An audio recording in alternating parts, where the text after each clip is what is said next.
What is going on, Team 8000? It's Dan here, and I want to welcome you guys to my E3 2016 recap. Now, what I'm going to be doing in this video is talking about the games that I saw while I was there. It was my first E3 in live attendance yet. I've only ever had or been able to watch from the couch, in a manner of speaking, and do my research from home. But this year was an exception. I was able to go to Los Angeles for E3, and I gotta tell you, it was a hell of a lot of fun, and I can't wait to go back. And I'll definitely be doing my best to go back each and every year from here on out to get you guys the rundown, as much as I can, get as much footage as I can, information, to see everything that I need to see firsthand. So I hope you guys are as ready as I am to dive into the new titles, what I thought about them, what I'm liking, what I'm not liking, if I don't feel like, I really care all that much about them. Yeah, I'll definitely cover all that, plus a few other extra things that I think I'd like to share with you guys that are not necessarily games, but we'll get to that towards the end of the segment. So the first thing I'm going to be doing in this video is covering the press conferences and the games that followed from that, and I'll give you guys my brief thoughts, let you know what I think about it, what I'm looking forward to, what I'm not. Like I said before, we're going to dive into these things in chronological order as we go. Now, the only press conference I never got a chance to see live was the EA one, and the reason for that was, well, EA is very elusive nowadays at E3. They don't even have their conference on the same property. Actually, instead of being at the LA Convention Center, they are located at the LA Live area, which is a completely separate building. It's just down the block. It's not far, but they do their own thing from there. They do their press conferences. They show their games. All gameplay is done through that, and you won't really find any EA games unless, of course, there's a specific partnership or deal going on, such as the one with Microsoft, and you'll see that at E3. Only specific games, but not every single game is going to be showcased. So anyway, we're going to start off with the EA press conference. Now, I did watch it, and I did get my hands on a few of their games, so obviously I will share my thoughts firsthand that I have on these various titles. So let's jump in to the EA press conference. The first game that EA decided to show was Titanfall 2. Now, this was a game that I did actually get a chance to play, and it was basically very similar to Titanfall 1 in terms of multiplayer, because that's the demo that they had available, was a multiplayer demo. It honestly felt very, very similar to the first game in almost every single way. You guys gotta remember, though, there is a story mode. There is going to be a single-player campaign, which is what I think the original game needed a lot. It had a bit of a story mode, but it was all played through multiplayer, and you could win or lose, and there wasn't really any, it didn't matter what happened, whether you won or lost. It was just a brief cutscene, not even a cutscene if you'd call it that. So the only thing about Titanfall 2 is they've seemed to have added a few extra, Titans and things of that nature, but it's really, really similar, at least in terms of the multiplayer, although I am really looking forward to trying out the campaign and seeing how the whole Titan aspect is going to fall into play. Are we going to be playing as dominantly the Titans, in a Titan, or are we going to be on foot like most of the time in the multiplayer? I don't know. There isn't that much information on the campaign just yet, but I'm sure we'll hear more as it goes on. All right, so the next game EA decided to share with us was Mass Effect Andromeda. Now, we had not received any information on Mass Effect Andromeda, very, very little. At the previous E3, there was just a few cutscenes, there were a few screenshots and worlds and some details on new creatures and things like that. However, in this press conference, we got a little bit more information. We saw what the idea behind the game is. They take place after the events of Mass Effect 3, but it does not interfere with how the game ended in Mass Effect 3. If you guys remember, it was very, very controversial, let's just say. And however, it's completely out of the normal. You're not following Shepard. You're not following any of your normal companions. You are someone else venturing out past the Milky Way galaxy, looking for new places to settle for human life. So you're going into the Andromeda galaxy, which you will be, exploring various planets that way, and where, as they put it, you are the alien, not the other way around. So I think that'll be kind of interesting to see how they're going to do that. Honestly, I don't really see how they can mess that up too much. I hope they don't do something that they did with Mass Effect 3. I mean, we all know how that went, unfortunately. But I am looking forward to more Mass Effect Andromeda. Like I said, there wasn't a whole lot that they shared with us at this E3, but hopefully we'll hear more about it as time goes on, because that is a game I'm really, really looking forward to. Okay, so up next, I'm going to be kind of covering these two at the same time because it seemed like most of the press conference, the EA press conference, was about these games. And the press conference was about an hour long, and they spent about 20 to 25 minutes alone on this. Now, I'm referring to Madden 17 and FIFA 17. They're sports games. They never talked about NHL 17. It was very much dominantly Madden 17 and FIFA. Now, let's briefly talk about Madden 17 first. And basically, I don't really care that much, if I'm honest with you guys.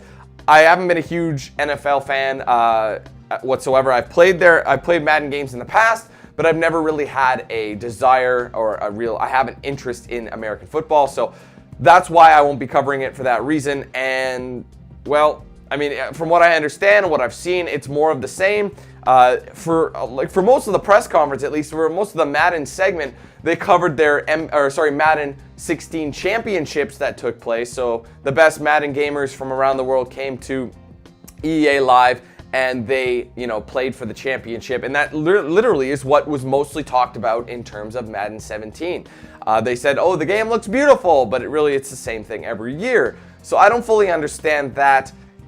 But people like it, and that's fine. But that's just a game I'm not really going to dab into that much. Like I said, hell, they didn't even have anything really new to talk about other than the fact that there was a tournament that took place for the Madden Championships. So, cool, I guess. Anyway, moving on. FIFA 17. Now, I mentioned in a tweet a while ago that I wanted to add more sports games to my repertoire on my channel for DanQ8000. And the reason I wanted to do that is because a lot of people on my channel love me for my sports gameplay, whether it be my NBA series, my WWE series, my UFC series. It doesn't matter. People really, really find my sports gameplay entertaining. So I was hoping to add a few more games to the sports genre on DanQ8000, whether that be FIFA or NHL. There's always just a couple things I want to keep my options open for so that you guys might enjoy them. Now, FIFA 17, I was kind of, I wasn't too sure about it at the time. They have added, now this is the big thing, they have added something called The Journey, and basically it's a career mode.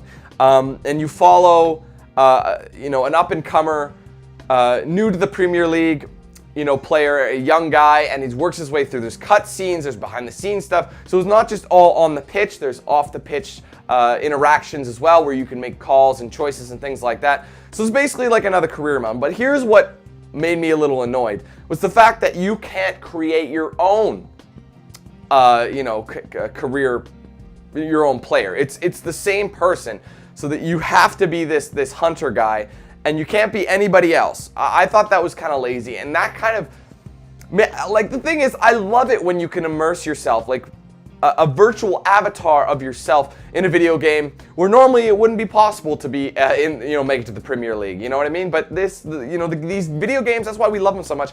They put you in the shoes of unrealistic or unachievable goals, or not necessarily unachievable, but something that is out of the norm that we may not ever have a chance to do. It gives us that experience. So when I heard about FIFA 17, putting in this new ability, I'm like, oh, this is going to be fantastic. I'll be able to create my own character and do a story mode. No, you follow one guy and that's it. So that's kind of upsetting. Kind of leaves a bit of a bitter taste in my mouth. I was hoping to do a custom character, but unlike 2K, EA doesn't really do it that way. So I may still do it. I still might do it. You guys have to let me know in the comments what you think about me doing a FIFA 17 Journey Let's Play, because I think it'd be interesting, but at the same time, I was hoping to be a more customizable, unique experience that way. But be sure to let me know what you think about that. Okay, so up next for the EA press conference, we have a game called Fee. Now, I'm very unfamiliar with Fee. I briefly saw it. They kind of introduced it as something similar to Unravel. If you guys watched my Unravel Let's Play, I really enjoyed that game. Great story, great art design. It was just a simple, silly, lovable game that, a lot of people fell in love with right away. And I was one of those people. I really enjoyed that. So they kind of introduced it, to this game, Fee, and kind of compared it, in, saying it was very similar in style.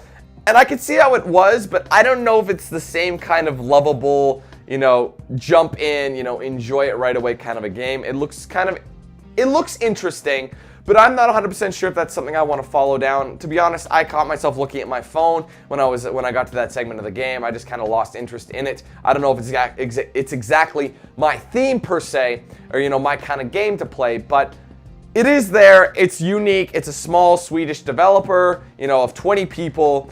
And, sometimes those are the best experiences when you have like a small group of people, no corporation, who put their love, their blood, sweat, and their tears into their game. And then you get a big time publisher to pick it up and push it for you. I'm sure that is the dream. That's the goal. And that's cool that EA does that. But I'm not sure if Fee is going to be the game for me. You guys got to let me know what you think of that as well. All right, if you guys know me as well, you'll know that I'm a huge Star Wars fan. Hell, I got a sleeve in progress here. Going down, we're making our way through it. It's gonna be my full arm, but anyway, that's not what we're talking about. We have ourselves a plethora of new EA Star Wars games. Very little information on specifics, but we do have a general idea, and we know what studios are handling it. Now, we've known this for a while, but they are going to be developing, or they are developing, a Battlefront 2. Now, this is something I don't know what to make of it just yet, because Battlefront 1 was a bit of a middle finger to all Star Wars games and Battlefront fans around the world. No career mode, no like campaign mode, no galactic conquest mode. None of the modes that made Battlefront really, really amazing and addicting weren't in it. It was just it basically was a Star Wars skin Battlefield game. So that was my thing. That's why I never really continued playing it all that much, even with the map packs. But a lot of people did enjoy it. I wish it had those modes. It would have been a lot better in my opinion. So Battlefront 2, I hope they go with a campaign and galactic conquest direction, because I think that's what we really need and what they really need as well. But they did talk about 2 other new IPs for Star Wars being in development by Respawn and Visceral Games, and they're both highly credited, critically acclaimed studios under the EA wing. Like Visceral did Dead Space and that kind of thing, or at least Dead Space 3. So I hopefully have high hopes. Hopefully it's going to be something good, something unique, not something like pushed cash just for the name, the Star Wars name. So I'm really, really hoping. Come on, EA, don't let the Star Wars fans down. I'm really hoping for the best out of these 3 titles. Hopefully we'll have a much better experience. Either way, I'm hopefully going to be covering them regardless of what they are. But as more information comes up, obviously I'll let you guys know more intel as we go. So finally, in the EA press conference, we have Battlefield 1. Now, when I heard this, when the announcement trailer went out, I was interested as hell, guys. I was like, okay, what's Battlefield doing now? I don't think anybody has done a World War I shooter. World War II's been done a lot, but World War I wasn't really touched that much. I'm sure there's some indie games, here and there, but not on a large scale, such as a famous franchise like Battlefield. So when I saw it, I was really, really excited, and fortunately for me, Battlefield 1 was a game I was able to get my hands on. So I actually played it a couple of times, a couple of different sessions, and what they had for us was a conquest map, 64-player co-op, 64-player multiplayer, and it was surprisingly badass. Now here's the thing, I know it's Battlefield games and the Call of Duty games always seem to be the same game every year with a different skin or a new edition. The thing is, picture this like a Battlefield 4, except with a brand new skin that is so dramatic that it makes it a new game. You know what I mean? That's what Call of Duty was for, let's talk about Battlefield and Call of Duty. That's what they were. They were essentially the same game with a new skin, but they were good back in the day. They were dramatic enough differences to make it better. It wasn't the same exact story, the same exact copy and paste thing with a new addition, like, oh, jetpacks now, so you can fly around and troll everybody on a jetpack. But that was about the extent of it. So we're going back in time to the early 1900s for World War I, the Great War. And let me tell you, the gameplay was awesome. The thing is, it felt Battlefield, but it didn't feel like Battlefield in the way that you thought. And let me explain. It was just super realistic. For example, one of my favorite classes was the Recon class, the sniper class. it was awesome because I love bolt weapons in video games. You know, bolt action weapons, they're very old school, but they're very, you know, when you reload with the bolt action, oh, it just makes you feel like in touch with the weapon instead of just hitting a button to reload. You know what I mean? It's like you're more in tune with the weapon. It's like driving a manual with a car. You know what I mean? You feel more attached and you're more in control of your vehicle. It's the same thing here, except the difference is, to the point is you're sniping in, say you miss him. You gotta get out of your scope. You can't hold it down and reload. You gotta go out, reload, and then you can go back and you gotta realign. It's not the same as a modern sniper rifle. So that was super cool, you know, being able to fly the Zeppelins and you know, all these old school tanks and planes. Oh, it was so much fun. And I'm actually really looking forward to a Battlefield game. And I haven't said that about Battlefield in a long time. It has been kind of copy and paste lately. I actually thought that Battlefield Hardline was going to be fun, you know, with the cops and robbers kind of an aspect, but that ended up, well, we already know how that ended, so. But either way, Battlefield 1, I think is going to be a lot of fun. I cannot wait to try it out, both on the multiplayer side and the campaign side, and I think you guys will agree once you get your hands on it yourselves. Like I said, normally I'm these like yearly games that are all the same. I don't think this one will be the same. I think this is going to be a special experience, and I am really, really excited for it. So, all right, so EA press conference is done. We are moving on to the first conference that I ever saw, my first press conference ever live, and that is Bethesda. And let me tell you, Bethesda, they can throw a party, man. Like, it was so awesome after the press conference was over. You know, they had, you know, free drinks, free food, free candy, access to some of their games. You know, you could try hands-on stuff, little things. And the icing on the cake was a live performance by Blink-182. I'm a huge Blink fan. I've been a huge fan for a long time. Ever since like the early 2000s, I've listened to like all their music. It was so awesome to see them live because they don't tour to where I live very often. So they are coming this year in the summer to my city, but I wasn't given the opportunity. Like, I was like, I'm gonna go to that. I have to go to that because they may never come back. You know what I mean? So that was so awesome to see them live. Even without having Tom DeLonge in the band, it was still really, really exciting. So that was cool. But anyway, to the press conference. Let's talk about that. Okay, so Bethesda's press conference. Some people, they think it was a little bit of a mixed bag, so to speak. I thoroughly enjoyed it, not just because it was my first live press event, but there were a lot of solid titles that I am excited for. First thing on the agenda, and this is a big one, Quake Champions. Now, we haven't had a Quake game since, oh my God, I think Quake 4 was the last one, and that came out in 2006. That was, God, that's 10 years ago. Holy, I remember playing the living hell out of Quake 4, and I thought it was so fun. There might have been some minor games in between, but the last major release, I believe, was Quake 4, or else I would have played it, trust me. So this is going back to the roots, you know, kind of the Unreal Tournament style, the original Quake style multiplayer, the fast paced. And the thing is, Quake multiplayer was like a benchmark of multiplayer. It is insanely quick, guys. And I remember, if you're used to the modern shooters of today and you jump into the Quake multiplayer, you'll be leagues behind because of how fast it is. It's insane. You have to really adjust to the fast-paced action of everything. And I am exceptionally, and insanely, insanely excited to be playing the new Quake Champions. It's going to be awesome. I think it's going to be strictly multiplayer, but a game like Quake, you probably don't need a campaign, even though the Quake campaigns have been enjoyable in the past. And I believe Quake 3 was Quake 3 Arena, so that game was, you know, also just strictly multiplayer as well. So they can get away with it. It's Quake. I'm looking forward to Quake. I hope you guys are as well. You'll have to let me know what you thought about it. The thing is, though, Quake is very much an old school shooter.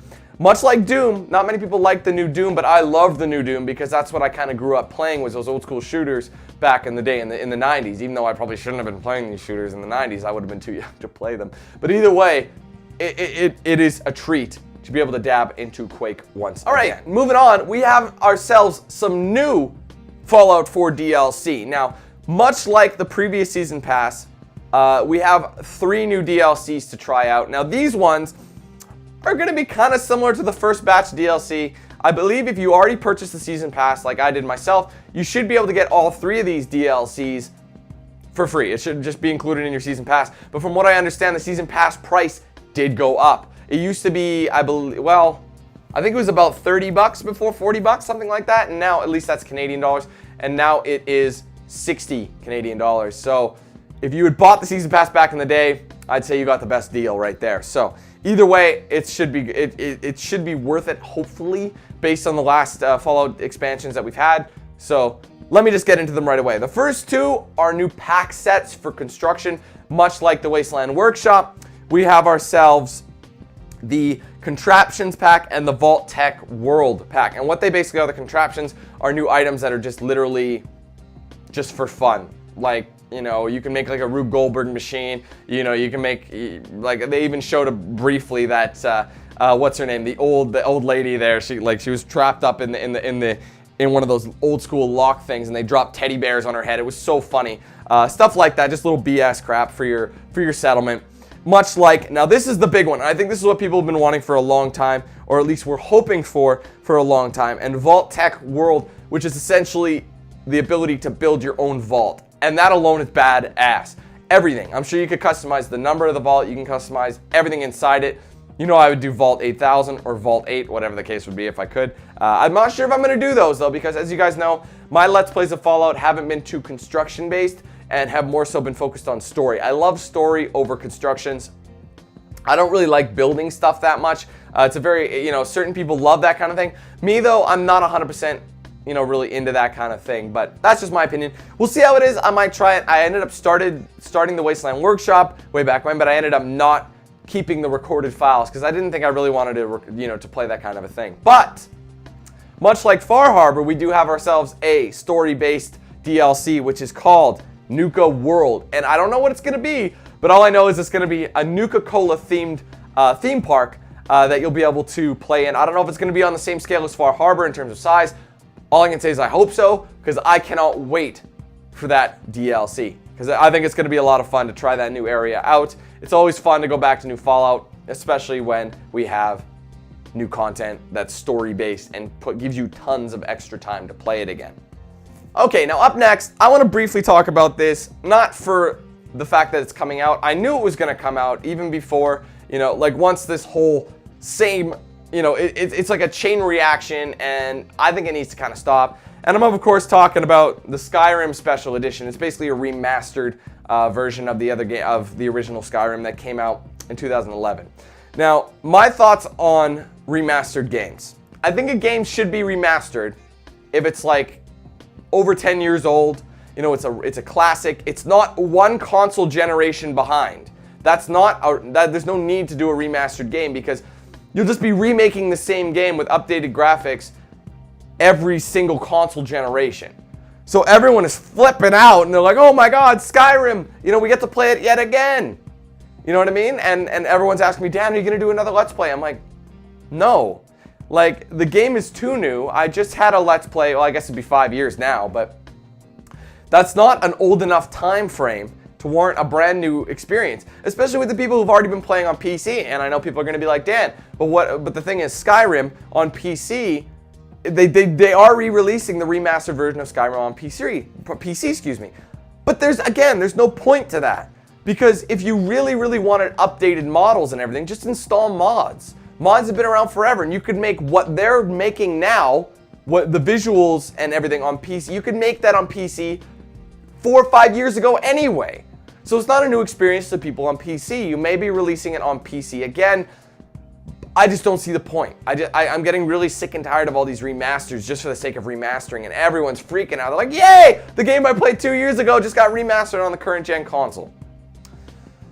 That's my opinion. I think it's kind of silly. I think they got to slow it down. There are certain remasters that do warrant, or so there's certain games that do warrant a remaster. We'll get to that as we continue on in the list. But for games that are like 5 years old and we're only a generation of consoles behind, I think it's stupid and it doesn't make sense to do it. So no, and this little bit of a rant that I've been doing, the Skyrim one is not going to be one that I'm going to be doing, just in case you are wondering. Now, this game surprised the hell out of me, judging from the trailer that they showed and what, you know, the content that they showed. No one was expecting this, and all I can say is I flipped out when I saw it.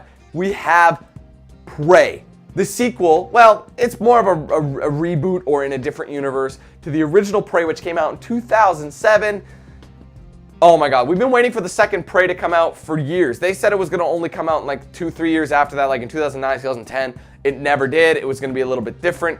You were going to be, I believe, a bounty hunter. This time, we're up in space, and it's a little bit different. It's a unique story. I can't wait to see what they're going to do with it. We didn't get the chance to see that much of it, but all I know is it's my favorite genre of sci-fi, and it's Prey. If you guys played the original Prey, I guess it was very, you know, people had to kind of like it or they didn't. I was in the camp who did, so I'm really excited to see where this new direction of Prey is going to go. I think that's going to be fantastic. You guys are going to have to let me know your thoughts about it as well. But all I can say is I'll definitely be doing this game, and I cannot wait. If in case I didn't say that already, I cannot wait. All right, so talking about a game that just came out a few months ago, Doom. They're releasing their first DLC pack. It's for multiplayer, so it's going to include new maps, weapons, taunts, that kind of stuff. It looks pretty solid.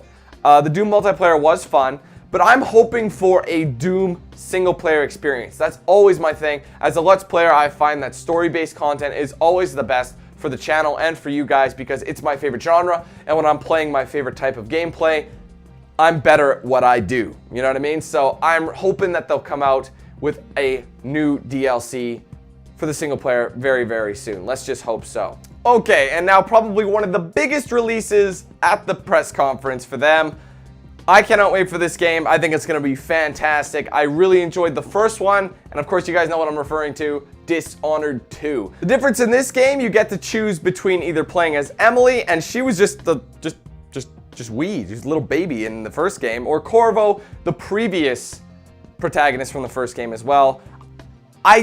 They're very similar, but they also have very, very different abilities and different dialogue as well. So you can play both, you know, protagonists and probably get a completely different experience each time you go around, which is something that sounds really awesome to me. From what I understand, there's going to be 12 to 20 gameplay hours. Obviously, that could be exaggerated a bit, but in terms of good, solid single-player story, that sounds perfect to me. They showed a lot of gameplay on Dishonored. They showed you some demos on how the new abilities are going to work, you know, the whole stealth system and everything. They really, really want you to utilize your new abilities and combo accordingly, and I think it's going to be fantastic. I'm going to try to do my best ability to be stealth the whole way, and maybe Emily might be the better choice for that, but we're definitely going to compare the abilities from each character, and we're going to dab into each one and hopefully have a fantastic experience. That does come out in gaming season in November, of course, so look for my Let's Play of that. Obviously, that's going to be a great game. It's going to be a big one, so my channel is going to be really full of Dishonored 2 gameplay around that time.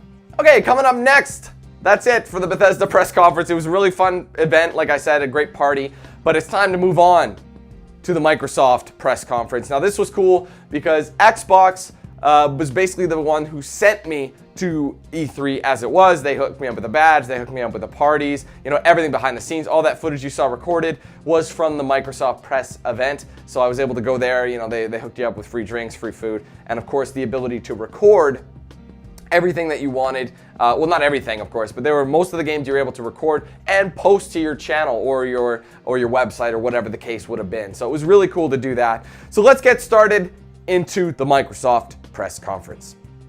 First thing up on the list, and this is a game I've been really excited for, Gears of War 4. I did get a chance to play as soon as we hopped in to the press event. We were the first ones in, one of the first few people in. There was, if you follow my Snapchat, we did some, I got some footage from that, and we headed straight to Gears of War 4. It wasn't recordable, but it was something that I was able to try out, and it was a bit of a campaign mission. There were new enemies, you know what I mean, new weapons, obviously the new characters, a whole new story. It was really fun. It was probably the longest demo there. It took about 20 minutes to finish, so definitely a good idea that I got a chance to jump in on that. Now, the one thing I want to mention as well, though, while I really, really enjoyed the Gears of War 4 gameplay, it doesn't really seem like a new game to me. If you guys played Gears of War Ultimate Edition, it feels very similar. In fact, it might actually be, I think it's the exact same engine and everything, just with the new story. Although then again, it could have been that the Gears of War Ultimate was developed after, like, 4, you know, like off the tracks of Gears of War 4. You know what I mean? Like, so Ultimate was based off of 4, and Ultimate just came out first because it makes sense. But either way, Gears of War 4, I think it's going to be a really good story, and that's really what I look for in my Gears of War 4 games, or sorry, Gears of War games. But of course, The multiplayer is also a big factor. They use separate devs.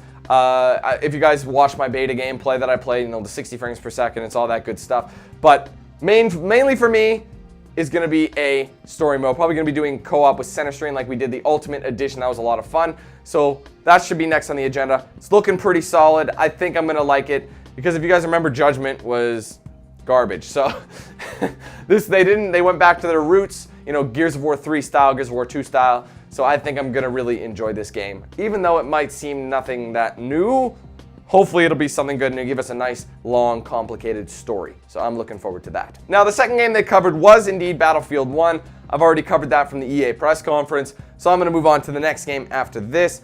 Forza Horizon 3. I love the Horizon games. I played the second one on my channel at least, and you guys loved it. I had a lot of fun with it, played a lot of DLC and all that. I ended up getting a chance to record some Forza Horizon 3, various new vehicles, and you know, I think this game is going to be just as much fun, if not more fun, than Forza Horizon 2. I'll definitely be doing a Let's Play on it, so I hope you guys check my channel for that. All new styles, you know what I mean? There's the, it takes place on Australia this time, so there's going to be a larger amount of vehicles. So like there's actually off-road based vehicles. If you guys remember in Horizon 2, it was a lot of just take your expensive car, whatever it may be, and go off-roading and just charge through. There were some rally cars, of course, which made sense, but now there's buggies and you know there's trophy trucks and things like that. And I think it's gonna be a lot of fun to try out the new challenges and the different kinds of vehicles out there. I'm really looking forward to that. I hope you guys are as well. Now, this game was a game I was really looking forward to, just judging from seeing it at the press conference. Recore, essentially, you're a protagonist who has various robots to assist her in both combat and maneuvering around the maps, and you use each one accordingly to your advantage, depending on what kind of enemies you're facing, what kind of platforming you need to do. It's all dependent. So fortunately for me, as part of my Xbox booth tour, I got a chance to check out Recore. And let me tell you, it wasn't exactly what I thought it was going to be. I thought it was going to be a little bit better. Not saying it's a bad game, but I'm just saying that it seemed a lot of, like, most of the enemies were bullet sponges. I mean, to be fair though, the demo that we got to play wasn't as, there wasn't as much, wall climbing with Seth, the spider droid or whatever. And, so it was just a lot of straight combat, different ammo types accordingly. So you can shoot different ammo types to take out different types of enemies.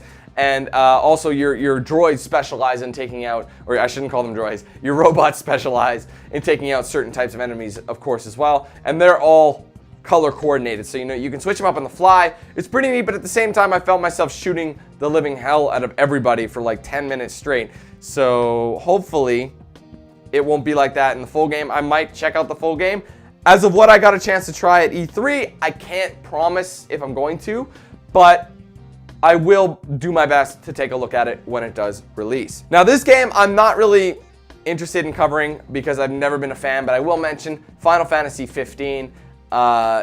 It's going to be the big one. A lot of people are going to be enjoying this one. I've never really been a Final Fantasy guy. The only time I've been a Final Fantasy guy was the originals on the NES and the Super NES, back in the day. Those were the only Final Fantasy games I actually played. And no, I haven't even played 7. Everyone freaks out over 7. They think it's fantastic. But I've never played it. I've only played the original ones on the old school consoles. But I figured I'd just mention it. Seems like it's going to get a lot of attention. A lot of people are going to enjoy it. It's just not something I'm going to be covering on my channel, just so I give you guys a heads up. Also, Microsoft decided to announce Season 3 of Killer Instinct. I'm actually surprised that that's still going down, but there have been more characters out there, which includes a few bonus characters like General Rom from Gears of War. That was pretty cool, the fact that they added him to the list. But there's, I've never been a Killer Instinct guy, but in case you're interested, there are some new characters coming to Killer Instinct for Season 3. Now, this game comes out later this month at the end of June, actually. I'm actually really looking forward to it because I was a huge fan of their other game. And yes, when I say other game, they only developed one other game. The developers of Limbo, ladies and gentlemen. I believe it's Playdead Studios. And this new game is called Inside. It's the same kind of a thing. We barely saw any gameplay whatsoever, just some, kind of screens, if you will, scenes of what to expect, kind of give you the idea of the atmosphere, the environment. And I have a feeling it's going to be a lot like Limbo. A little bit different story, But I think it's going to be awesome, and I can't wait to play it because I loved the original Limbo. You guys check out my Let's Play for it. It's a great Let's Play. I had a lot of fun with the game. I got like all the achievements on it, so you should go check that out if you haven't yet. But Inside is going to be coming at the end of the month, and I look forward to covering that. Now, this next game really surprised me quite a bit. I ended up getting a chance to play it briefly, very, very briefly, because, well, the party was almost over by the time I got to the game. We Happy Few. It's going to be a very interesting psychological thriller slash survival horror game. It's basically, from what I've seen, is these group of people who take these happy pills that make nasty things or bad things or scary things seem pleasant. And if you guys watch the trailer, you'll know what I mean. It was really messed up, and it makes you think think about it like, holy crap, that is just totally messed up. I love games like that. I love games that like mess with your head. They don't just scare you, but it's the thought of how messed up something could be that really is what scares you. And that, I think, is what this game is going to do. That was one of the surprises of E3. I wasn't expecting a little game like that was funded by a Kickstarter to get as much attention as it did, and it looks awesome. It plays pretty good. Like I said, I can't really offer a fair opinion on it because I never had a chance to play it very long. It was very, very brief, like only about 5 minutes, unfortunately. But when it comes out, I do want to play the game. I believe it comes out in July. I'll have to double check, but I'll definitely be covering that, so hope you guys tune in for We Happy Few. Now, I figured I'd just gonna mention this next one. I'm not gonna do it, but if those are interested, you love Witcher 3, well, they created Gwent, the Witcher 3 card game. Essentially, it's one of those card games. So if you guys play Gwent, a lot of times they're like, it was funny, they're like, in a game as rich and massive as The Witcher 3, we found that a lot of our players spent most of their time playing cards. So a lot of people asked for a Gwent game, so they have a special Gwent game. I did play Gwent when I played Witcher 3, but very little. And I don't usually play games specifically for their card aspect, you know what I mean? So I probably won't cover Gwent, but it is there if you guys are interested. Should be, I don't know, I'm sure it'll be good. I mean, the guys at CD Projekt Red are really solid devs. So if you love your card games, I'm sure this is going to be a prime one, especially if you're a Witcher fan. So now this next one, even though I don't play them very often, this is a pretty big release in my opinion, because it's been, oh my god, a long time. I think like maybe 8 years, maybe 9 years since the last release, maybe 6, I'm not sure. But Tekken 7 has been announced, and huge fans of the Tekken franchise are really excited for that. Well, like I said, I don't know too much about Tekken. I played a few Tekken games. Usually when I play fighting games, I'm usually into Mortal Kombat and maybe sometimes Street Fighter. I've never been following the Tekken games, but that was announced, and that is coming out fairly soon. So keep an eye out for that if you guys are interested in Tekken. Now, this next game is one I'm really personally looking forward to. I've played all the other games in the franchise. I even got a chance to play it firsthand before they really announced anything and or showed any crazy gameplay for it, and that is Dead Rising 4. If you guys checked my channel, I posted some gameplay. All that stuff that was recording, that was me actually playing the game. We had sit-down sessions with devs, especially on that one, and he showcased a lot of the new moves, new weapons. He kind of was there to kind of coach you a little bit as you played along for the new abilities. For example, there's weapons now. You can't just pick up a massive hammer. You have to be in one of their exosuits, which is like a big piece of military armor, and you can only carry heavier weapons and things like that with that. But like all things, they are timed, they have energy, and once the energy's done, you got to get out the exosuit, and you can't use that weapon anymore. But, there's a lot of great things that they didn't want to mention, but while it seems like it came out, it's very similar to Dead Rising 3, if you guys watched my Let's Play of that was an Xbox One launch title in 2013. That game was very much outside. What the dev whispered in my ear, so to speak, so don't go telling anybody, but the game outside is about, I think he said 40%. 40% of the game is outside, 60% of it is back inside the mall, like in the original Dead Rising.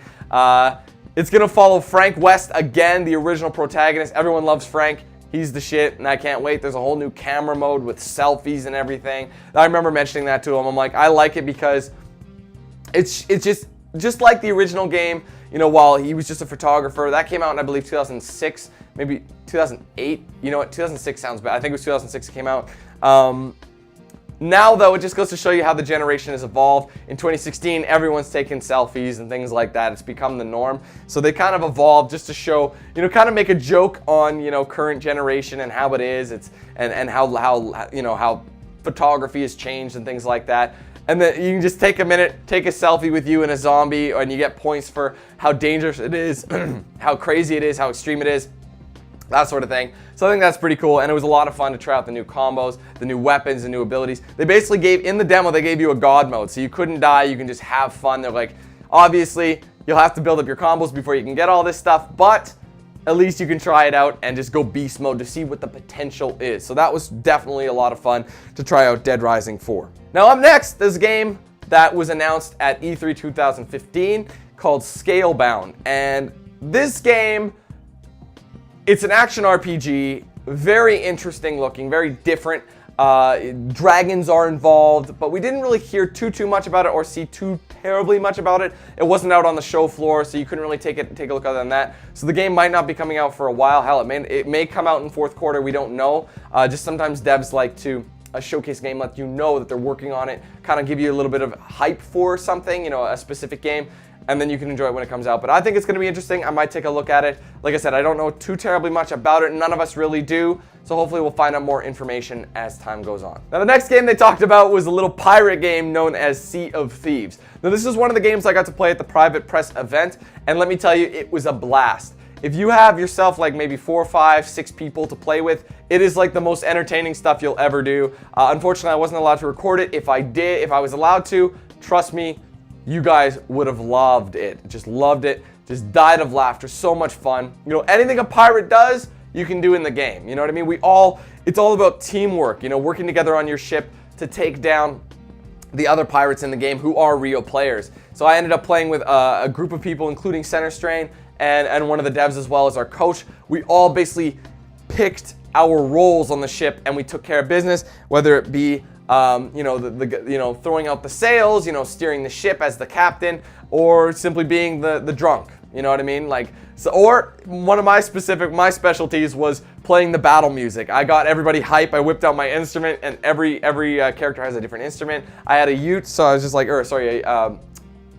a lute. Sorry, not a ute, a lute. And I started just playing the epic battle music as we headed towards the enemy ship, and it was so much fun. Then we manned the cannons, and we ended up persevering and destroying the other ones. We beasted, man. We were doing so well, and we had so much fun in it. Sea of Thieves is going to be a lot of fun, especially if you have a group of people to play it with. I strongly recommend that you guys check it out. I'm probably going to check it out as well. Hopefully get some co-op going with that, and I think it's going to be epic, and it's going to be so much fun. I can't wait till it comes out. So Sea of Thieves, definitely another game that I didn't know about until E3, but it's just one of those little hidden gems that you're just going to have so much fun with.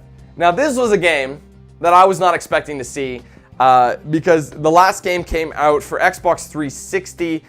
Oh God, I don't even remember when it came out at this point. It might have been 2012, it sounds like. So it's been 4 years in the making. But we have ourselves a sequel, State of Decay 2. Now, I remember when the original one came out. It was such a unique concept. It was like an action RPG set in a zombie apocalypse. But if you guys remember, the game ended up getting repetitive, and it was the same missions over and over and over, so I stopped playing it. So I'm hoping that they've taken that and made it into a much more story-driven experience, not just the same mission, go out and get supplies, do this, do that, with the same dialogue over and over, because that's what it ended up being. But State of Decay was a lot of fun, and people loved my gameplay of it, and they actually wanted me to go back because they released a bunch of expansions and DLCs that I never got a chance to play. People wanted me to go back, but by the time that those came, by the time I found out about those, it was way long after, and it was just kind of a, it's kind of too late to do it kind of a thing. But State of Decay 2, I'm really looking forward to that. Hopefully we get another great experience, work on all the old stuff that I was just talking about that needed working on, and I think it'll be a solid game though, a really fun experience to check that out. So now finally the last game at the Microsoft press conference. It's been ages since the first one came out. I believe the first one came out in 2008. We are talking about Halo Wars 2. I actually got a chance to play this game on the E3 show floor in a private little setting, so to speak. We ended up playing it on PC, and it was a lot of fun. Myself, Center Strain, and a few other guys, we ended up going up against each other. It was like a 3-on-3 team, and we ended up winning because we're awesome. But I don't know if I'll necessarily be playing Halo Wars 2.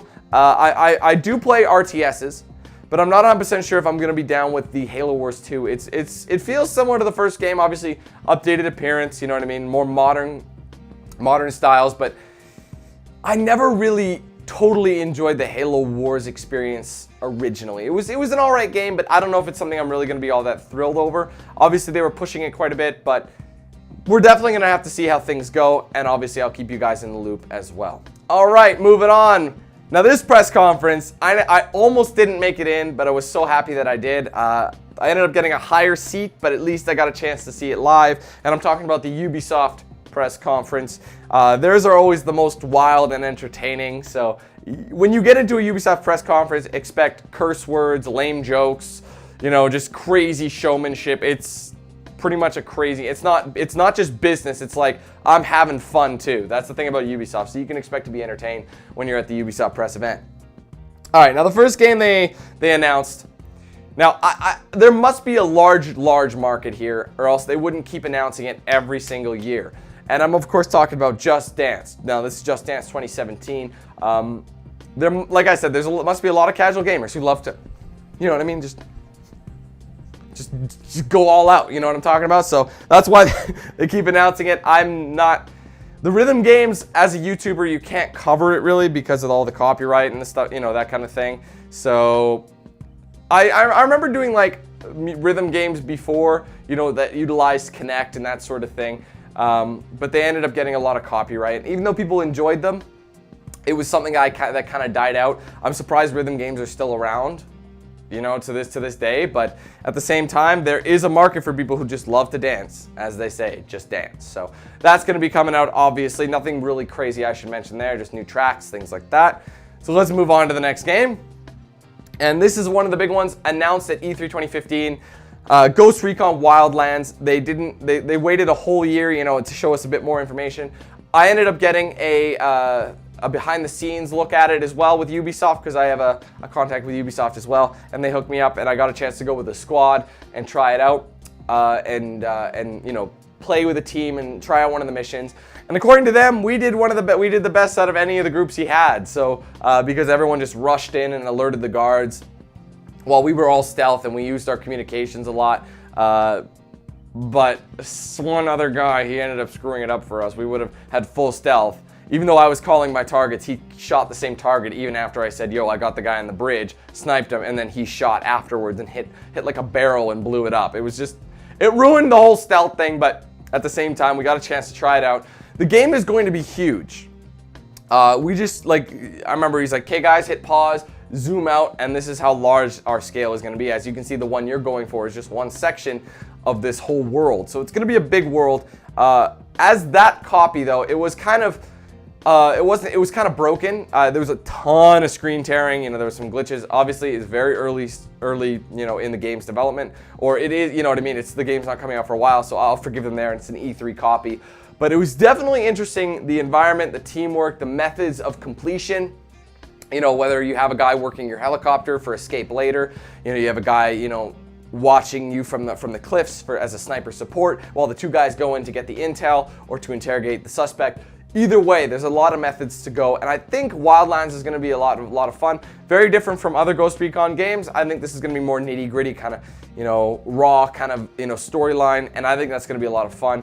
So we'll see how things go.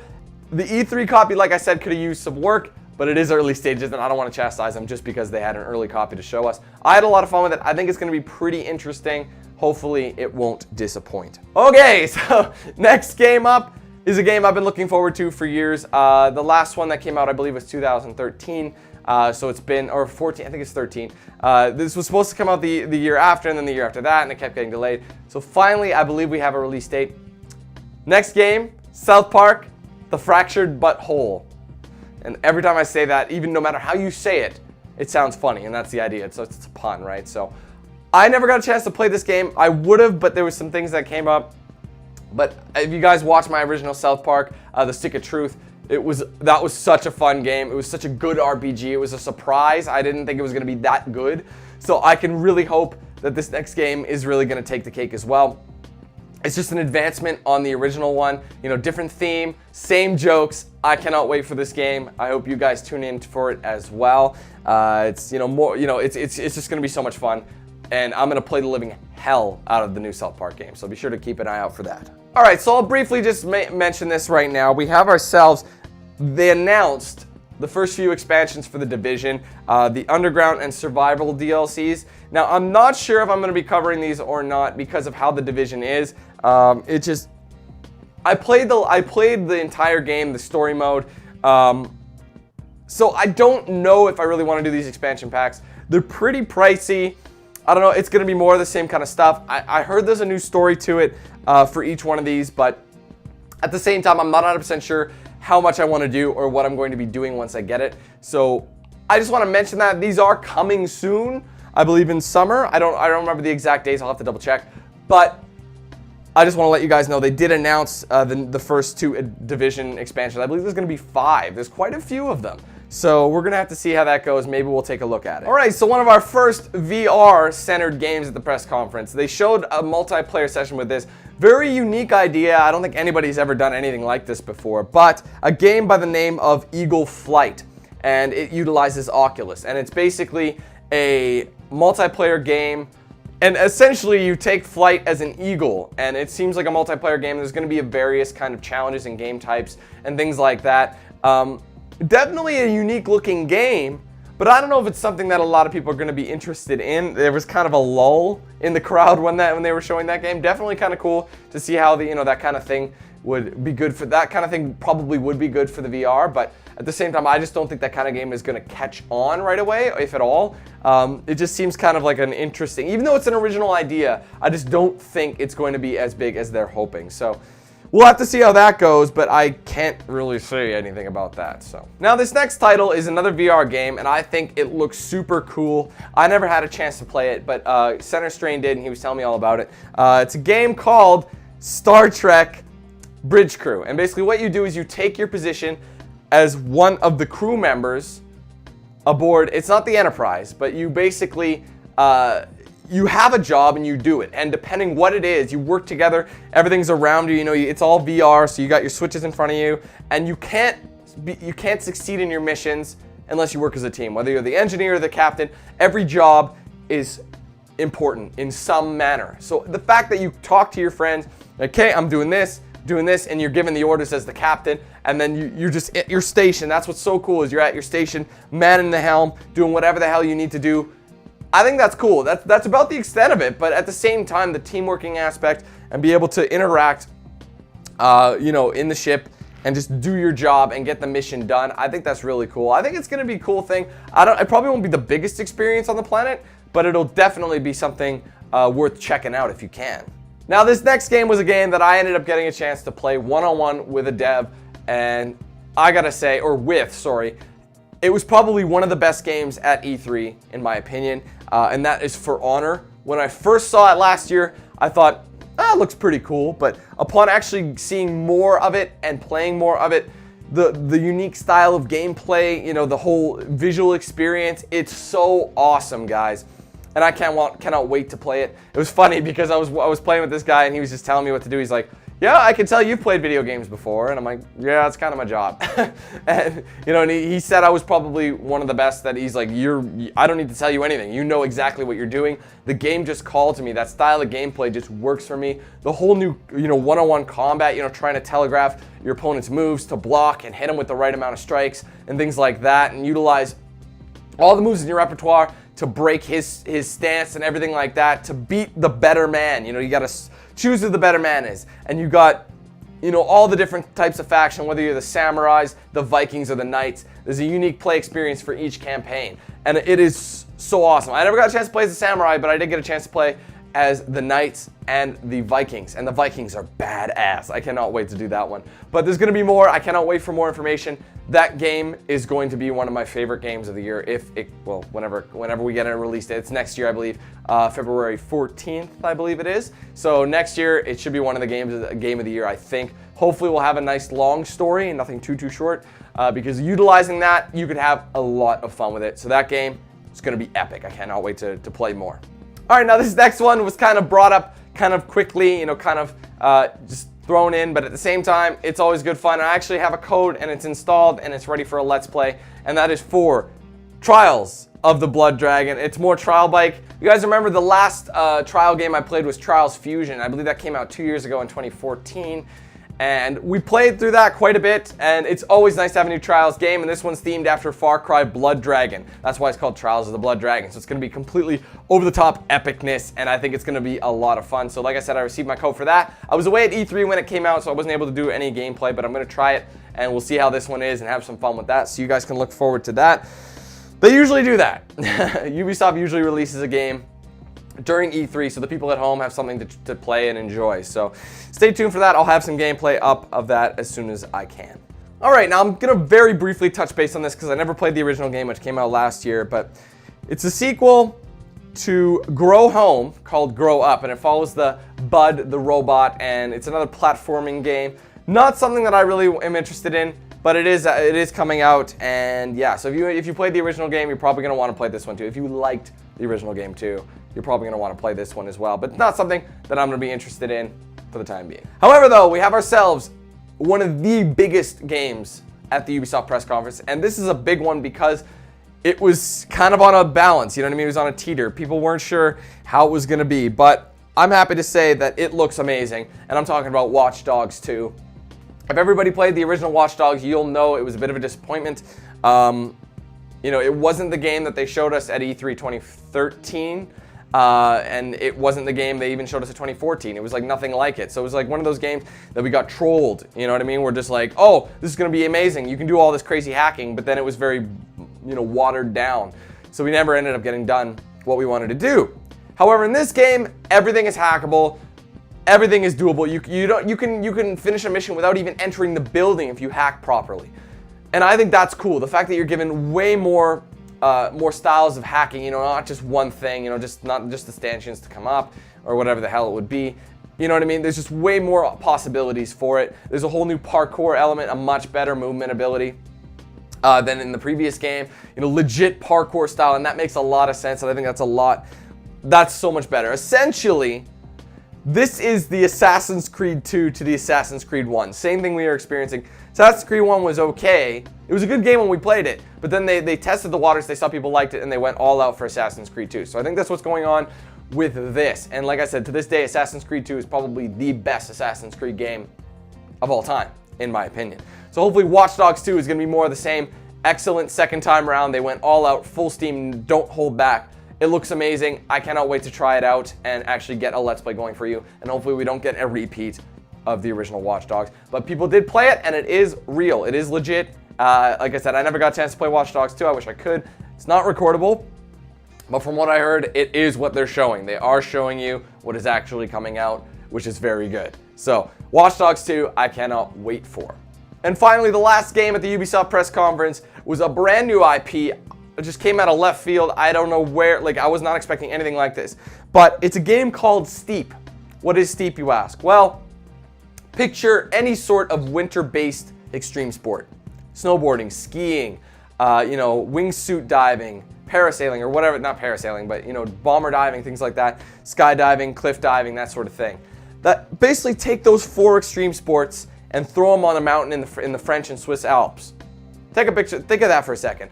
You can go first person, third person, there's challenges all over the place. Pick whatever you want on the fly. Say I'm snowboarding 1 minute, now I'm skiing the next. I want to switch it up. Now I'm ready to do some wingsuit diving, some cliff jumping and things like that. That's what this game is. And while we didn't see a whole lot of it, we did see an actually large portion of what the game is going to be. And I did my best to play it. I would have been able to, but there was just a time thing. So unfortunately I never got a chance to. But this is the game that we've been waiting for, at least I've been waiting for. Because there hasn't been a good snowboarding-based game or extreme sports game in a long time. This one takes it to realism, and I think that's what people really want. And the whole first-person ability is really cool as well. You know, being able to try, you know, a to-scale map of the Alps. You know what I mean? To be able to, you know, snowboard in it. You know, if you're snowboarding or you can ski or you cliff jump. You know, different challenges that way. So I don't think there's going to be much of a story to it, but there's going to be challenges all over the place. And I think it's going to be a lot of fun to try that out. Definitely something different from Ubisoft, but I'm definitely ready to give that guy a try. So that concludes, though, the Ubisoft press conference. It was pretty solid, pretty entertaining, some great looking games coming out, and I can't wait to try them. Okay, now the final press conference on the list, which is probably one of the most exciting in my opinion. Sony press conference. They dropped some serious bombs at this press conference. People went crazy, and I cannot wait for these games, man. Let's start things off with a bang, diving straight in to God of War. Now, they want you to know that it's not a reboot. It takes place after God of War 3. It's chronological. However, it is nothing like the originals. It's over the shoulder, you know what I mean? It's not a hack and slash. It's more so a modern third-person over the shoulder kind of a shooter, but a little different, you know what I mean? It's a different style of God of War. Now, a lot of people don't like this. I think it could use it. We're in a new era. While I like the older God of War games, I think that a new direction is a good idea to kind of meet up with the current generation of standards and the current generation of style. So it'll be interesting to see how it is. I don't want to say, you know, it's going to be better than the originals, but I think it needs to go in a different direction just to see how this thing is going to work. I am really excited to try it out. They showed a big demo of it. It looks a lot of fun. It looks like a lot of fun. And it looks like a different side of Kratos. You know what I mean? Very, very different side of Kratos. He's a father. You know what I mean? It's more of a fatherly bond, kind of an issue. Training your son to be a god, essentially, is what's going on. And I think that is just a cool idea. So it's going to be interesting to see how this game is going to play out and how it does, because a lot of people were giving it, you know, a thumbs down just because they changed it so dramatically. But in my opinion, I think it's a good idea and it's a nice direction to take. So a brand new IP from Sony is a game called Days Gone, which actually stars Sam Witwer, and he's the guy who gave his face and voice as Starkiller in The Force Unleashed, in case you're not familiar with him. So he's the main protagonist. Zombie-based, it looks very biker-esque. A lot of scavenging going on, kind of reminds me of Last of Us a little bit in that regard, you know, makeshift weaponry and things like that. It looks like it's going to be another one of those really solid survival horror games. Slightly different though. It's not like a traditional story, or you know what I mean? It's not a traditional zombie game. You are a bounty hunter, so there's like, even though amidst this post-apocalyptic zombie world, you still gotta, you know, make ends meet, so to speak.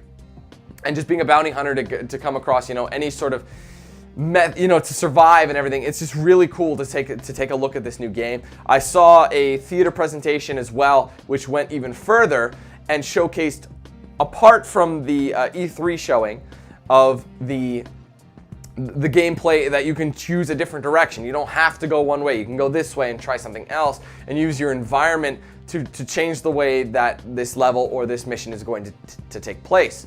So I think that's pretty cool, how the environment can really change how your game will end, or your mission will end, whether it's it's a good thing or a bad thing. You know what I mean? Whether you die or whether you survive, it's always something different, and it's always going to be different for whoever plays through it. So that's going to be a really cool game. I can't wait to get my hands on that when it does release. All right, up next, we have ourselves a game that's been like in speculation for a lot of people. People have been wanting this game for a long time. They showcased it last year at E3 as well, and I'm of course talking about The Last Guardian. I've never been familiar with The Last Guardian, but I have seen a lot of it, and it was all over E3. They didn't talk too much about it, but they did showcase some gameplay and some screens and things like that. So it should be interesting to see. I might check it out when it does release, whenever it does release, because from what I understand, it's been in like a development hell for years and years now. So we'll find out more information as it goes along.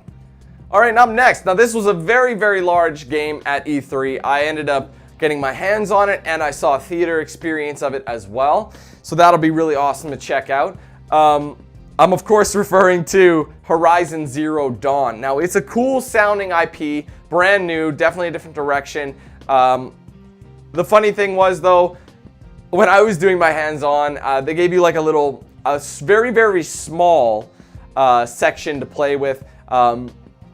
I ended up, they gave you a couple challenges you had to do, and one of them was to stealth kill a watcher, and I ended up stealth killing a watcher, but as I did it, the animation glitched out, and she fell through the floor, and it was just all white, her flying through the floor, just this big all white background and everything like that. And unfortunately, obviously, we weren't allowed to record it or else you guys would have seen it. But they didn't want people to see that kind of thing, obviously. But and it ended up going, oh, you're too far away from the objective. The demo will reset, and it did. I'm like, okay. So that just happened. But the game does look awesome. Looks like a great story, nice open world. Definitely something unique. It was probably one of the most psyched out Sony games that was there. I'm really looking forward to it. It's going to be a great story. Definitely something unique. The environments and everything, kind of like Stone Age, but not Stone Age, kind of primitive style mixed with the future. You know what I mean? It's a very cool fusion kind of a game, and I think it's going to be a really solid one. So I look forward to that when it does indeed come out. Now this was a bit of a surprise at the press conference. Quantic Dream came out, and they haven't released a game since Beyond Two Souls came out in, I believe, 2013. Now this game really does utilize the modern console and everything. It looks so good. It's called Detroit Become Human.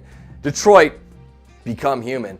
And essentially, from the looks of things, you are a synthetic or an android who is a detective. And what they showed you was a hostage situation with another synthetic who was holding a human girl hostage on the top of a roof. And depending on what you did, what you said to him, your actions, it was a completely different outcome each time. Whether you got him to surrender, whether you made him jump with the girl or release the girl and then you sacrificed yourself. There was so many different ways you can go about finishing that.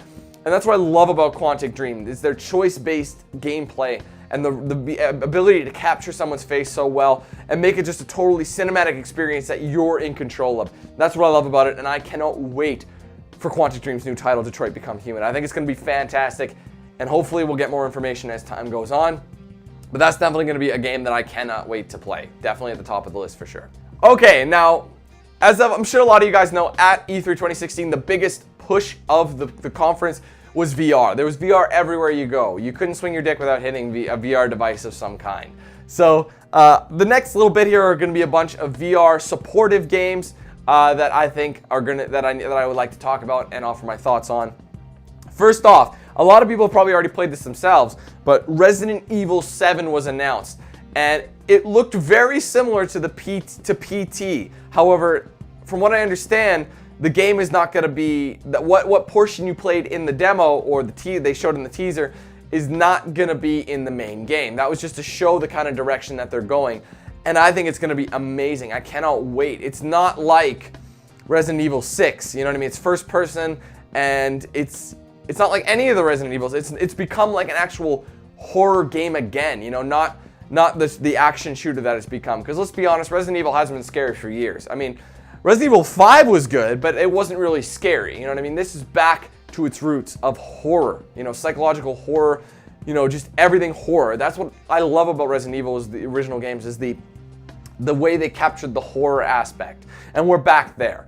Now, VR, I want you guys to know, it was very difficult to get into. It was so hard. People were running around like a bunch of maniacs trying to line up for VR, and like it was like people were shoving, people were hitting each other. It was just like, I'm like, you can have my spot at this point. You know what I mean? I'm not gonna run after somebody like that. You know what I mean? Are you insane?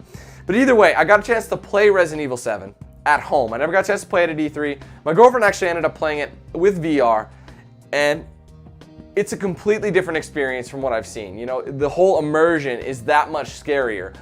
So I think that'll be great to try out on VR if possible. You know, PlayStation VR or whatever the case would be. I have a bit of a beef with PlayStation VR. I'll get to that in a moment. Obviously, they also had a game called Farpoint. Try to get into it. It's a shooter game that they actually give you a gun controller to use. Like I said, I tried to get into it, but the spots for VR filled up so fast, man. You had to be so quick on it. Battlefront VR as well, they announced an X-Wing mission. So it's just one mission in VR, and I think it's so cool. That's the kind of game we need. It's a Star Wars based game. I mean, obviously that is just a mission, but it is like in space. You're looking around, you know, you're controlling the X-Wing. I would like to try it, but I don't know if it's worth getting a whole VR set for, you know what I mean? So that's something else they showcased as well. And this was the VR experience I got a chance to try, and that is Batman Arkham VR. And essentially, they didn't show any gameplay, but I can kind of explain it to you guys. Essentially, where you were in your house, at your piano, Alfred was off to your right, and it was cool. It's like you could interact with stuff. You grab a picture, you know, look at a picture of your parents. You know, you could like look at the piano, and then Alfred handed you a key. You opened the key, you opened the piano, you played a series of notes, you just played whatever you wanted, and it was a code to go into the underground lab. And essentially what it was is you didn't move, you were stationary the whole time. You were where you were, but you can move your arms, and you tried different things. You know, you had your batarangs, you know, you had your grapple, you had your investigation tools, and you got the chance to try out all those things before the demo cut out. Now I'm gonna go into why PlayStation VR is, I hope this gets fixed, because this is kind of a big thing for a lot of people. Now, as you know, I wear glasses, as do a lot of other people. Hundreds of thousands of other people do as well. The VR for PlayStation VR is adjustable, of course. It's one of the more comfortable devices I used. I used all Oculus and the HTC Vive as well at E3. But I wanted to definitely try the PlayStation VR. Now, it's all adjustable. It's a very comfortable set. However, because of how thick the frames are, it wasn't able to seal around my face. And the thing is, it doesn't, why is that a problem? It's a problem because it doesn't actually focus what you're looking at unless it's right tight to your face. So here was the conundrum that I had.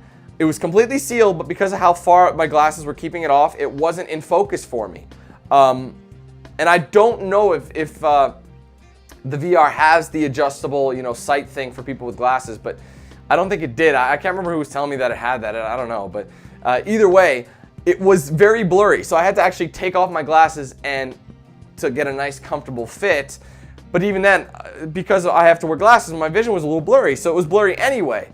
So that's something I want you guys to know, is the PlayStation VR does not really work very well with people who wear glasses. So you're basically forced to wear contacts or get laser vision correction. So that is something I hope they work on for the release, because if this is how it is, it's pointless because you won't be able to see anything, at least for me. Like, I don't know if anybody else had any experience with the PlayStation VR as well, but that's what happened with me, and it wasn't very comfortable. So either way, that was Batman VR. They barely showed any information on it. It was a very brief demo, but it was still really cool to try it out. Definitely, VR is so super cool. You have to try it out. And also, they kind of added this kind of last minute. It was Final Fantasy VR Experience. It seemed kind of tacked on just to kind of give you something else to play, you know, when the PlayStation VR comes out, because they don't have a massive amount of games available for VR yet, but they're trying to push it for the release so that people actually have something to use. So we're going to see how that goes. I don't know at this point, but anyway, let's move on to the next title. Alright, now this next game kind of surprised me a little bit because of the way the trailer was and the E3 presentation was. I'm like, what game is this? This looks really awesome. And that's what a lot of people were thinking. And then all of a sudden, we landed, we were in space, we were flying a ship. I was like, oh my god. We landed on the space station, we started shooting. I'm like, this looks familiar, this looks familiar. Then it hit me. This has got to be Call of Duty Infinite Warfare. And sure enough, that's exactly what it was. The game that everybody was chastising and like criticizing and, you know, sick of it, actually looks pretty good. That I know you never thought you'd hear me say that, but it does. It had me. I'm like, whoa, this looks good. What is it? And then when I realized it was Call of Duty, I was like, I didn't think I was gonna like this, but it actually looked, you know, interesting to play and something new. I mean, while I really wish Call of Duty went back to its roots and went World War II again, this is something that I don't think I can hate, just because of what I saw in both the trailer, or the E3 trailers, E3 gameplay, and of course the theater session, which showcased a different level leading up to that. I feel like it's going to be entertaining. Hopefully, though, it won't be the same damn story that it's been the last like 3 games for Call of Duty. I don't know, but we're gonna have to see. And of course, Call of Duty Modern Warfare, which is Call of Duty 4, was also showed the HD version. I'll do my best to get that because I don't have a Let's Play of Call of Duty Modern Warfare on my channel. So it'll be nice to try it in the HD, you know, the fully HD, completely redone. One of the best Call of Duty games they've ever made. I had a blast with that game back in the day when it came out, you know, and I hopefully will be able to play it for you guys and the channel. Alright, now if you guys remember earlier on in this video, I had mentioned that some games need to be remastered for an obvious reason. I'm going to talk about this for a second, and this is what I mean. Crash Bandicoot Remastered. This is a game that I'm talking about. A game that you don't play, you haven't seen in like 20 years or something like that. and there hasn't been a viable platform that you could play the games on again. You know, you lost your PlayStation, you lost your original copy of the game, but you want to play it again. This is where it makes sense to do it. In a collection of all the games, like, I mean, all 3 Crash Bandicoot games are in the collection. That's a great idea. I was a huge Crash Bandicoot fan when I was playing on the original PlayStation back in the day. I would always play with my buddy. We'd play through all the levels. It'd be so much fun. That's what I'm talking about. Not games from 2 years ago, 3 years ago, 4 years ago. Games from decades ago that need to be brought up at the best of their ability to the HD. Now, it makes me wonder if they were kind of hinting at this in Uncharted 4. If you guys remember, there was a Crash Bandicoot minigame that you could play. I wonder if they were kind of hinting at it with that gameplay, because that's what they did. And I really think it's a good idea for me to play the first 3 Crash Bandicoot games for the channel in HD remaster. You'll have to let me know your thoughts about that. But that's what I mean when I say a remaster game. It needs to be a game like that, not from a generation ago. It's got to be multiple like decades ago, or like 10 plus years ago. You see what I mean? That's when it makes sense. Also, they featured a new Skylanders game. I've never been a really big fan of the Skylanders games, but it's called Imaginators, and it does feature Crash Bandicoot as one of the new playable characters.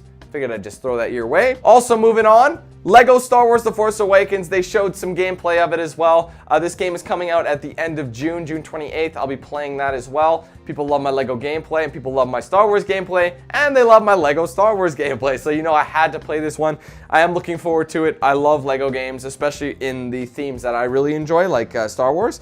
So I think it's going to be really cool to see how it's going to be, and it's going to be a lot of fun. So be sure to check out the channel for that as well.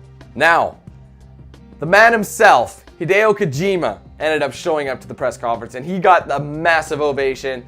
And he also came out to debut his brand new game, Death Stranding, and it features Norman Reedus as the main character. And it was a very confusing trailer, and it didn't really make a lot of sense. A lot of people were like, what does this mean? What is it going to be? But honestly, I think we could put all of our faith into Kojima to make a great story, especially on a brand new IP like this. I can't wait to try it out. I have no idea what it's about, but none of us do. So hopefully we'll hear more information about that game as time goes on. It's going to be amazing. I cannot wait. I know it's going to be amazing. I don't even have to know much about it. I just know that it's going to be a great game, and I can't wait to play it myself. And finally, the last game at the Sony press conference. Now this game I'm actually excited for. And I'm talking about Spider-Man. And I know a lot of people are like, but Dan, you've played tons of Spider-Man games on your channel. There's been people who've done Spider-Man games for years, different development studios and everything. It's been done many times, and it's usually not the best. Aha. But this game, however, is developed by Insomniac Games. You know, they did Ratchet and Clank. They did Resistance, the Resistance series. So they're an experienced developer who makes good games. So I'm hoping that they take Spider-Man and they make it what the other devs couldn't do, and make it good and not this generic movie tie-in garbage. So I'm just hoping we're going to get a great Spider-Man experience, slightly different looking Spider-Man too, so it might go in a more unique way that way, but we're definitely going to have to see. But I'm actually really excited to play that game as well, and I hope you guys are excited to check it out with me. So that's going to be that, and that's it for the Sony press conference. Alright, so now that covers pretty much all the press conferences at E3. However, there are a few extra games that weren't at press conferences that I do want to make a quick mention of. For example, Injustice 2 by Warner Brothers. That is going to be fun. I cannot wait. They've changed it a little bit so that I believe there's going to be, I saw a theater presentation of it, there's going to be a new method to the story mode. I don't know if it's going to be the same kind of story as the first Injustice. I mean, I think that game came out in 2011, so it's been a while. But what they showcase, they really want you to see is like every battle defines you. So whether you win or lose a fight against whoever, you get new gear to upgrade your fighter with, whether it be a new helmet or new armor or new things, and they upgrade different things about you. So they make you stronger, they make you quicker, they give you more abilities, things of that nature, so that you can completely go with one style of fighter, and no matter who you play as, you're going to have a different experience and a different kind of fighter. So say you fight Batman on multiplayer online, your Batman can be completely different from his Batman. That's what's so cool about it. And then you could try different things every time, and each character in the game is going to have, like, I believe, a series like that. So I think that's going to be a lot of fun and cool to see how it plays out. Otherwise, there could be another story mode just like the regular Injustice, the original Injustice. We're definitely gonna have to take a look at it when it comes out. I'm really excited for that. Also, this is a game I knew about and I watched and I played the other ones, but this game looks so unbelievably awesome. And of course, talking about Mafia 3. The whole theme, the environment, the gameplay looks epic. There's no other way to put it. It looks epic.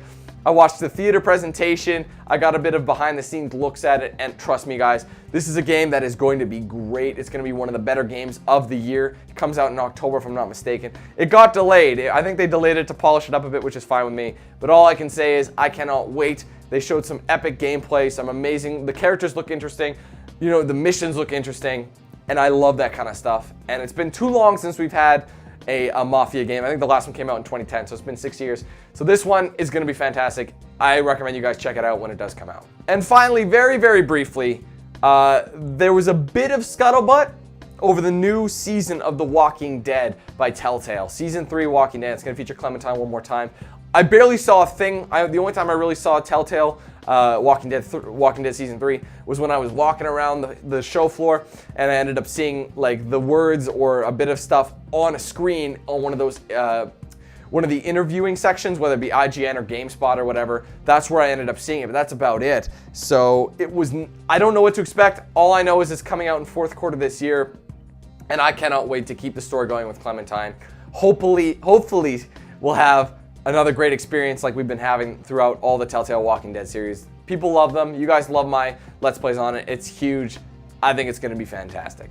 So with that, ladies and gentlemen, that concludes my E3 2016 recap. The first time I've ever been able to go there myself. I had so much fun. There was so much I got the chance to see and play and get information for you guys. I know this video was really, really long, so I just wanted to cover everything in one video instead of separating it into a bunch of little videos. I just think it makes more sense this way. So you guys are gonna have to let me know from what you saw at E3, whether you watched it at home or you were there live, what game do you think is gonna be the best? What game did you like the best? What was your the best announcement? What was your favorite part of E3 entirely? Be sure to let me know down in the comments below. If you guys haven't yet, do me a favor and follow me and like my pages on social media. Like I said, I have tons of E3 footage posted there, whether it be on Snapchat, Facebook, Twitter, Instagram. It's all there. I was posting pretty actively. I especially recommend you guys follow me on Twitter and Snapchat. Those are really quick, easy to post to, and you guys can see all the stuff there. So yeah, it was a great E3. I can't wait to go back to the next one. If you guys enjoyed my video of this, do me a favor, hit that like button, and hopefully we'll be able to get into these games sooner rather than later, because this was a really solid E3. Because we've had E3s in the past that focused on things that people didn't want to focus on or people didn't want to see, but this time they focused on what matters, the games, and I cannot wait. Thank you guys so much for watching. Take it easy. Have a fantastic day. We'll see you in some more content very, very soon. I've got a lot of games lined up. Still got to finish the ones that I've had on the go. But until then, let's hand things over to Knox Hill. Thanks for watching my E3 coverage, and we'll see you soon. Who's the man with the plan?